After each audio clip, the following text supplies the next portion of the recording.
avid royal watchers, and welcome back to the channel. In today's news, Prince Edward and Sophie are increasingly stepping up to more virtual royal duties as the Earl and Countess of Wessex help the royal family cope with the departure of Prince Harry and Meghan Markle. They have joined Prince William and Kate, who seem just as busy as ever with their full royal calendar during lockdown.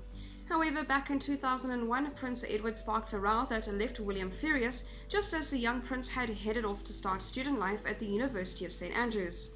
The royal family were soon embarrassed when Prince Edward's television production company, Ardent, were caught filming at the university, despite privacy agreements in place for William. Veteran royal correspondent Robert Jobson, in his 2006 book William's Princess, take a look at the debacle.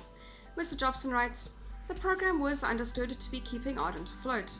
Desperate times seem to have called for desperate measures for Prince Edward."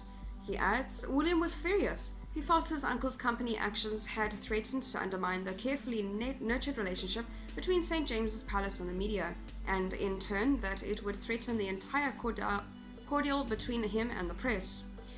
William's father was also angered by the gaffe, Mr. Jobson continued. When the story emerged, Prince Charles understandably went ballistic. He berated his younger sibling, furiously demanding from the Queen that Edward be made to choose once and for all between his public duties and his television production company. Itself, many believed, little more than a vanity project, dependent on Edward's title for what success it had. Relations between the brothers plummeted to an all-time low as St. James's Palace publicly criticized Edward for his idiocy and the behavior of his production company. In unusually blunt terms, a spokeswoman for Prince Charles said that he was disappointed, very much so. Mr. Jobson adds, "Other officials more deliberately told me that Charles was in a rage about it. The word incandescent was used, and I learned that Prince Charles tore into his brother in a telephone conversation. However, it would not be until a year later that Charles would get his wish from the Queen. In 2002, after the Countess of Wessex also faced questions about her commercial career, both Edward and Sophie stepped down from their working lives."